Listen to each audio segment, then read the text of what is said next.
Chapter 8 The Road West. There were some acts at Motown that received special treatment, given more attention than others. Of course, the Supremes were Barry's most prized group. When Diana Ross broke out as a solo artist, the Supremes were downgraded to second-tier level. The Temptations, Smokey Robinson and the Miracles, Stevie Wonder, and the Four Tops were pretty much the acts that Motown put out front. That all changed when the Jackson 5 arrived in '69. Their youthful act was a game-changer. It was around that time that the company decided to make a major shift, gradually moving its headquarters to Los Angeles. Barry had conquered the music industry. Now he set his sights on getting into the television and film business. Some say the Detroit riots in '67 also gave him the impetus to escape to the sunny vistas of Southern California. The new challenges and the chance to reinvent Motown with a bright, upbeat identity appealed to him. Not everyone was motivated by those new horizons. The vow that the Tops had made to stick together forever was put to the test when Barry tried to get Levi to break away from the group like Diana Ross had done. His strategy was to take the lead singer, move him into being a solo act, and keep the original group going at the same time. He was shocked when Levi, who was the key to this strategy, wouldn't go for it. He made a big play for him initially. From LA, Barry called Levi on the phone and pitched to him, "I've got a part in a movie for you. Would you and your wife like to come out here to talk about it?" Levi agreed, hung up, and called me. We always discussed things since we were kids. It all sounded good to me. I told him he should go see what Barry was talking about. Barry flew Levi and Kleinich out to California. They were picked up at the airport and whisked to Barry's house. Barry enthusiastically described the movie he had in mind. "Lady Sings the Blues. I got a wonderful part for you. You'll be playing the romantic lead opposite Diana Ross, who's going to be portraying Billie Holiday. The part is perfect for you. It's written for you." He was referring to the role of Billie's husband, Louis McKay, eventually played by Billy D. Williams. Barry kept talking up the movie, trying to appeal to Levi with how much money he was going to pay him. It was a great deal. Barry went on, and Levi got really excited. Finally, Levi asked him, "What about the Tops? What about my boys? Is there a part in it for them?" "Nah, man, this is just for you," Barry told him. "I don't have a part for nobody else." Without a moment's hesitation, Levi replied, "We're going home then." "What do you mean?" Barry asked, genuinely surprised. "If you don't have a part for my guys, then you don't have a part for me. It's the four of us or nothing." Levi walked away. He and Clinice went straight to the airport. He wouldn't even let Barry's people call for a car to take them. When Levi got back to Detroit, we discussed what was going through his mind when he turned down that amazing offer. Levi said he could see breaking up the group as the next step. Levi didn't care about the money. He didn't care about none of that. He was already famous with the Tops. To him, that was famous enough. He didn't have an oversized ego. All throughout our career, Levi had several other offers from record companies and people who wanted him to go solo. He'd always tell them, "No thanks, this is our group. We grew up together. We made a commitment. We love what we do just like it is." Levi's instincts were right about the movie being a move to break us up. Inevitably, Motown came to Levi with the idea that they wanted to rename the group Levi Stubbs and the Tops. Again, it was something he'd never go for. He had that kind of loyalty. Our group came to realize it was one of the things that folks loved about us. We were a group who stayed together. Unity and brotherhood were qualities that people admired. Our fans often marveled, "You guys always stuck together no matter what." It made us proud that we had values that people respected and could relate to. The decision about us leaving Detroit and moving our families to Los Angeles when Motown left was a difficult one. We loved our hometown, were proud of our roots and the city's rich history, despite the hard times it was going through. The previous 5 years hadn't been our happiest or our most productive period. We'd scored a hit with "It's All in the Game," produced by Frank Wilson, and a beautiful, haunting tune co-written by Smokey Robinson, "Still Water, Love." It was a big record and helped sell our album, but our future was filled with uncertainty. We were pretty certain we weren't going to uproot ourselves to follow Motown to the West Coast, especially with the way things were going. By 1971, the year after we recorded "Still Water, Love," we still were not happy with what was going on with Motown. We weren't really in the studio as often as we wished. We had recorded a couple of albums, but times were changing. We could feel our momentum slipping. We'd been scuffling since Holland, Dozier, and Holland left. We needed to get some hits. When we finished our last album for Motown in 1972, Nature Planned It, we noticed that the promotion we were accustomed to wasn't there, especially with the single releases. Since this was also near the end of our contract, we needed to renegotiate. We thought it was a good time to see what was going on. Going to Barry's office, we discovered that he had turned over the presidency of the company to Ewart Abner, Stevie's manager. Barry was now chairman of the board. He wasn't really on the scene, running the company day to day. Most of the time, he was in Southern California, focusing on expanding the company with other show business ventures. The official announcement about Motown relocating hadn't been made public yet. The Detroit offices, the staff, and operations were still in Detroit, being phased out. We went to meet with Ewart Abner and brought up a few things we wanted in our new deal. specifying the right kind of advance, a certain amount of money per album, designated promotion dollars, and all that. By then, we had learned a little bit about business. As we were talking about promotion, Abner stopped us. Hold it right there. We've got a lot of artists out here now. You kinda have to wait your turn. You know how it is. It's like we promote this one and that one. We thought we were one of your key artists, I cut in, knowing how things worked at Motown. Key artists are supposed to get promotion whenever their record comes out. Well, you're not one of our key artists anymore. We were blown away. What do you mean by that? I shot back. There's another artist ahead of y'all at this moment that we're working on. You have to wait your turn. While we were processing that, he decided to drop a bigger bomb. You guys have had a great run. This is as far as you can go with Motown. That's it, he said out of the blue. We don't really need you guys anymore. We looked at each other in shock. I mean, really, shock. It's over for the Tops. Y'all are free to do what you want to do, go anywhere. We were speechless. None of us knew what to say. I was so mad and hurt, not just about what he said, but the way he said it. So matter of fact, cold, like he was throwing out the trash. I was so pissed the street in me almost came out. I wanted to hit that motherfucker in his eye, but I held back because that's not the way Motown had treated us. It had been good up to that point. No gangster stuff. None of us confronted him, even though we were devastated. We walked out of his office with our heads up, but we went somewhere and almost cried. We were heartbroken.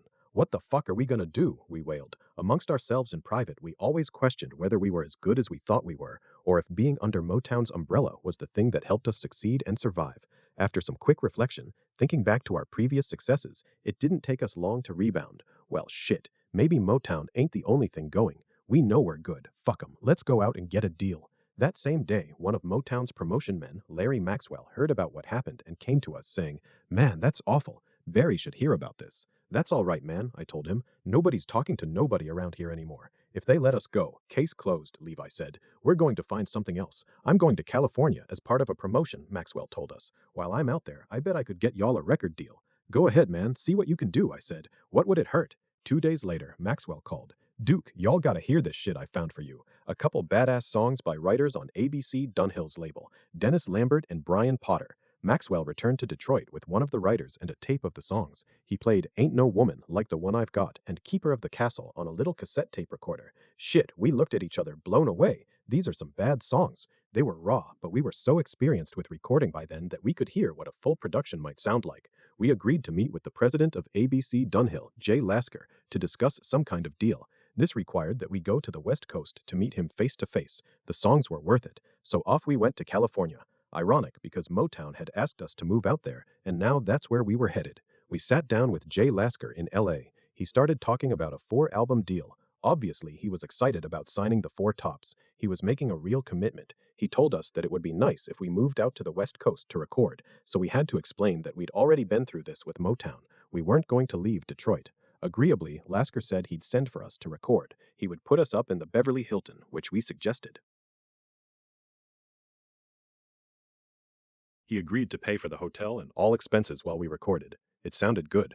I asked him how much we were going to get for each album. Instead of him coming up with a figure, he asked me how much we wanted. It was hard for us to say. We hadn't come up with a figure beforehand. I just threw out $100,000 an album. He asked his lawyer to quickly do some figures. He countered with $50,000. I told him that he had to do better than that. We eventually agreed upon $62,500 per album, but we had to own some of the publishing rights. We knew this was what Barry was contractually giving his artists now. Lasker agreed to half of the albums being written by his writers, the other half of the albums would be ours. This would enable us to create our own publishing company with those royalties coming to us. To sweeten the deal, he made us an offer to set up our own recording label in a few years, which was exciting both creatively and financially. We'd be able to control our own product, sign new artists, and expand business-wise. We accepted, eagerly looking forward to the new growth and possibilities. Many top recording artists were contractually being given that time. Lasker said he could make it happen if we got ourselves a good attorney to draw up the correct papers. We agreed to this, shook hands, made a deal that day. Lasker was pleased but told us that the contract wouldn't be ready to sign until later on, but he'd have it to us before we delivered the first album. He'd pay us half up front so that we could get going. We felt great about the whole deal and were raring to go, especially since we knew we had 2 hit songs in our pocket. We started in recording our first album with ABC Dunhill immediately. As soon as we finished recording both songs, we sat down with their quality control people. We decided that Keeper of the Castle should be the first single out the box. It wasn't the stronger of the two, but it had the same kind of driving rhythm and beat that people associated with the Tops. Then we dropped the second single, Ain't No Woman Like the One I've Got. a post-Motown comeback with a 1-2 punch. Sure enough, according to plan, Keeper of the Castle opened the door fast and wide. It hit the top 10 on Billboard's national charts. The album with the same name started flying off the shelves. After that, we put out Ain't No Woman Like the One I've Got. That motherfucker became a hit the minute it came out. It soared all the way to the number 4 spot, the highest we had been in years. It eventually became another gold record for us. It felt good to be back on top again, disproving all the naysayers who had predicted our careers were over, especially Ewart Abner, who we hoped was taking note about how much money our new album was raking in. I finally was able to have some peace about how my mother felt about my music. I was never really comfortable with her thinking I was singing the devil's music. I knew it pained her, so I invited my whole family to come watch us perform at the Rooster Tail Supper Club in Detroit, right after Ain't No Woman Like the One I've Got was released. They were all excited, sitting in the front row and eating dinner. My mother and I had just finished our meal. I turned to her and told her I had to go backstage to change into my uniform for the show. The next time I saw her face, I was on stage singing. I could see her out in front staring up at me, only a few feet away. She was totally expressionless for the first 2 or 3 numbers, but by the time we reached our 4th number, she was smiling the nicest, biggest smile. I could tell she had finally accepted what I was doing. She could feel in her heart that my music was spreading joy and happiness. It wasn't church music, but she was really loving it. It was another day to add to the happiest ones in my life. I missed my other family, my Motown family, so while we were working on our ABC Dunhill recordings in LA, we would go over to visit their new headquarters as they were settling in. We were upfront with Jay about our ties over there and clear about our allegiance to our new record company. I told him, we belong to ABC Dunhill now, and we're going to do everything we can possibly do to be the greatest artists you ever had, but we will always be a part of Motown's family. Jay was cool about it. As long as you keep promoting ABC Dunhill and doing everything you can to sell records over here, that's all I ask. I know where your heart is. One day, Barry heard we were visiting Motown, and he called us. Fellas, why in the fuck didn't you call me when Ewart Abner said he was letting you go? Didn't you know ahead of time what Ewart was going to do? I asked him. Don't you all talk? No, listen to what I'm telling you, man, Barry explained. I never would have let y'all go. How could I let you leave? I never imagined he'd do that. He sounded as upset as we had been. Listen, Barry, at that time we were so devastated, I explained. We were in a state of shock. I was so upset I didn't want to talk to nobody. All I wanted to do was get out of there. You should have called me, man, he said. All you had to do was call me. I'm so sorry we didn't do that, Barry. You know we still love Motown. That's why we're over here now. We love everybody here, I said, now apologizing to him about what happened. Tell you what, anytime you want to come back, just call me, he assured us. The door is open, front door, back door. You just have to say the word. Barry made good on that promise later down the road. After talking to him, it really felt like he didn't have anything to do with Ewart's decision. We knew he had been busy moving the company to LA and making his movies, so we chalked it up to being one of those unforeseen things that happen and focused on making it work at ABC Dunhill. Our first album, Keeper of the Castle, was a big seller, and shortly after its release, we finalized our deal. We had hired a California attorney and had gone through all the legal steps. It took about 6 months and $50,000 to get it all set up on paper. After Keeper of the Castle, we enjoyed moderate success with the next 2, Main Street People in 1973 and Meeting of the Minds in 1974. As we were finishing our 4th album, Night Lights Harmony in 1975, it was time to meet with the company to sign a new contract and see if we could go forward with our new record deal. We went directly from a recording session to present our label proposal to Jay. In the meeting, we were surprised to see a black guy, Otis Smith, the newly appointed head of Black Promotions, taking an active role. We handed Jay the papers. He only looked at them a second, then passed them to Otis, saying, I don't really believe you fellas still want me to go through with this. Yeah, man, you said all we had to do was get the papers correct. We're on our last album. In our new deal, you said you could make this happen. Well, fellas, I gotta tell you, I really can't do it. I can't give you the deal, Jay said to us. I asked him why. Otis Smith stepped forward and said, I'll tell you why, 'cause y'all ain't ready for this shit. You got that Detroit swagger and all, but you're not ready to be the kind of businessman it takes to take care of this album. What you say, nigga? I walked over to him, grabbed him by his collar, and dragged him through the president's office. Motherfucker, I'll throw you out this window. He looked outside to the sidewalk below. We were up on the 4th floor. The fellas were right behind me. They didn't say nothing. It was like, if Duke's going crazy, let him go crazy. You'll cause us a lifetime of grief telling Jay that, I said, shoving him up against the ledge. Of course, I came to my right mind and I didn't throw him out. Afterwards, when we got back in Lasker's office, he wrapped things up by telling us, you sure ain't gonna get a label now. Well, fuck you too, Jay, I said, heading to the door. We'll finish this album. We don't need your help to finish it. Goodbye. We went back in the studio and finished Night Lights Harmony ourselves. Lawrence and I mixed it. We helped master it. They put it out. But they really didn't put it out. They gave it no promotion and it died. Afterwards, they released several other Four Tops albums with material that we had recorded under contract to them. By then, we were gone. Once again, we were looking for a new label. After sustaining insults and doubts regarding our ability to handle business matters, we were undeterred. Soon after, we met our longtime manager, Rod Strasner. Ron began his career as an architect. Eventually, he started managing Martha Reeves. When he reached out to us about management, I told him I wasn't interested. All we needed was a record deal. Ron said he thought he could get us a deal with Casablanca, a big-name record company at that time, run by Neil Bogart. Neil passed away right after Ron talked to him about us. One of the guys still there, Dave Koppelman, was still interested. He had his songwriters present us with some songs, among them When She Was My Girl. It takes good songs to make a record deal, and we took to that one right away. So with Ron's efforts, we made a deal with Casablanca, landed ourselves a new manager, and got a nice little advance. With David Wolfert producing, we made a great album, Tonight. David captured Levi's lead vocals beautifully. He was great at blending all our voices together. Even with the past commercial sounds of Motown, our harmonic vocal sound hadn't come through as much. As a group, this was our unique strength. We all loved the way Tonight sounded. We had a lot of fun recording those songs, some in LA and some in New York City. Again, we felt very good about our new label. Casablanca released When She Was My Girl as a single. Right away it took off, becoming a #1 R&B hit. It almost made it into the US Pop Top 10, peaking at number 11. In the UK, it went to number 3.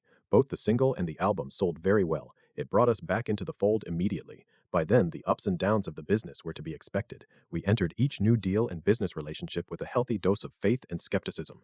But meeting Ron Strasner turned out to be a blessing. We recorded another Casablanca LP with David Wolfert producing, One More Mountain. From that album came the song I Believe in You and Me, a lovely ballad. It was big on the East Coast in New York and Philadelphia, but unfortunately, it didn't catch on in the South or the Midwest. Although the radio stations played it, it didn't reach the charts. Even so, I Believe in You and Me is one of the most beautiful songs we have ever recorded. A lot of people use it as a wedding song, and we still use it on stage, along with a couple of other great songs from those two Casablanca albums. In 1983, in the midst of our time at Casablanca, a Motown reunion was in the works. Barry wanted to get all his people together for a televised 25th anniversary special, Motown 25, Yesterday, Today, Forever. It included a segment produced by an impressive top-level Motown executive, Suzanne DePass, who also produced TV and film, and Gil Askey, the arranger we had brought to Motown, with the Tops performing on stage with the Temptations. As we sang, we were trying to one-up each other, trading songs in a little battle of the bands.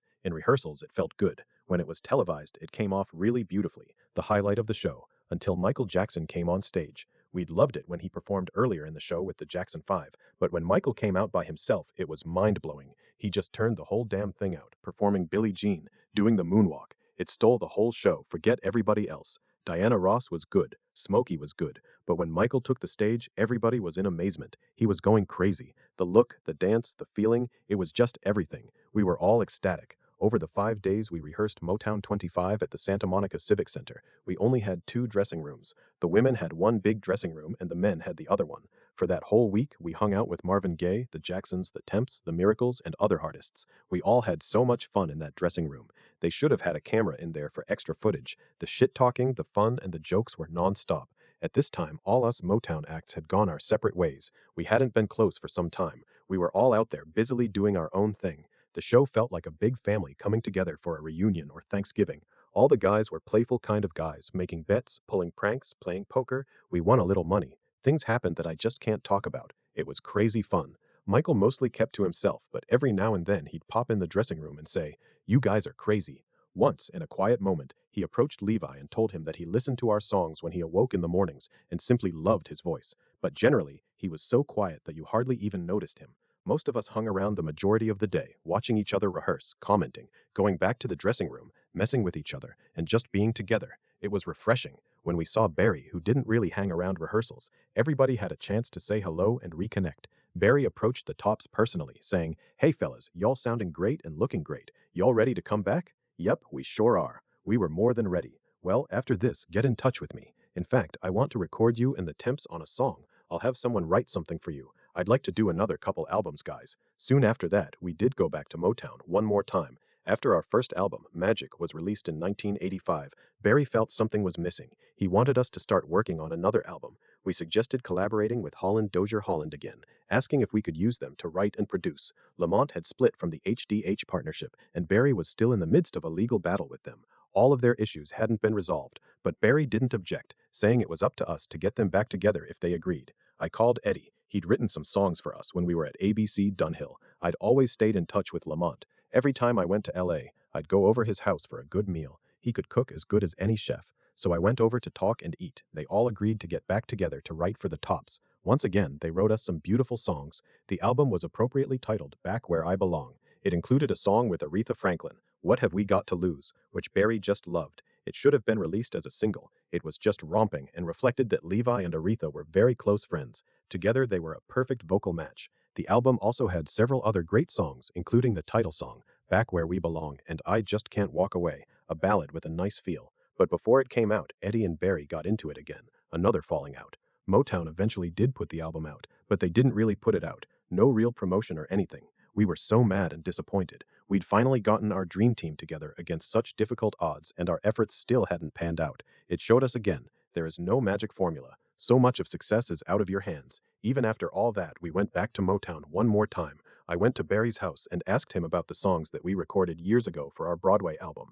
Maybe there were a couple of great songs that we might be able to release right away, I suggested. I don't think so, Duke, he admitted, but I'm going to search the catalog to see if there is something we missed that we might be able to put out there. I still believe in you guys. I know you can make some hits. But nothing really happened. We were out of ideas to resuscitate our recording career. Our manager, Ron Strasner, wasn't discouraged. He went to Clive Davis, the head of Arista Records, who was an acknowledged music industry wizard, best known for making the career of Whitney Houston, Dionne Warwick, among others, even having a hand in Aretha Franklin's success. We played him some of the tracks that we'd made at Motown, particularly Indestructible. Clive loved the song and made a deal with Motown to acquire the tracks. He released it under Arista's label. He did an amazing PR job for our album with the same title. Clive sent his production people along with us to southern Spain to promote the album, where he rented an amazing villa for us to perform what he predicted would be a global hit. I'll never forget the villa because he told us that if we walked 1 mile across a bridge, we'd be in northern Africa. None of us took the time to do it. It would have been great. Later, when Sun City was built, the Tops were invited to perform in South Africa at their new arena. We thought about it. The money they offered us was great, but because of apartheid, we didn't go. Politically, we just couldn't do it. We'd played all over the world: Japan, Hong Kong, Macau, Belgium, the Netherlands, Germany, Italy, France, Denmark, Sweden, Brazil, but sadly, we never made it to Africa. Despite Clive's best efforts promoting Indestructible, something about that song just didn't hit. He even put 2 of his best producers on it. One of them had produced for Whitney Houston. Clive also made the first video we'd ever done for a release. It helped the song make a little noise, but it never became the hit that we wanted, or that Clive predicted it would be. It had such an upbeat, positive message that it was used in a campaign to promote the 1988 Olympics. Even that international exposure didn't sell the song. Our relationship with Arista was a good one. However, after being on so many different labels, Chess, Columbia, Riverside, Motown, ABC, Dunhill, Casablanca, and finally Arista, it was the last record deal we ever had. The disappointment of Indestructible led us to an unexpected fork in the road. We were so sure that Indestructible was going to be a hit, especially with Clive Davis and Arista behind us. We started wondering if it was the end of the road for us. There we were, with no map to guide us, no longer at the top of our game, no longer young or idealistic. This was where the road split off in other directions. We knew that the Tops were indestructible. There was nothing that could separate us as a group, but each of us had different things to take care of. Before we took off down our own paths, we were given 2 amazing signs that things weren't over for us yet. We still had lots of life to live, just not in the ways we had expected.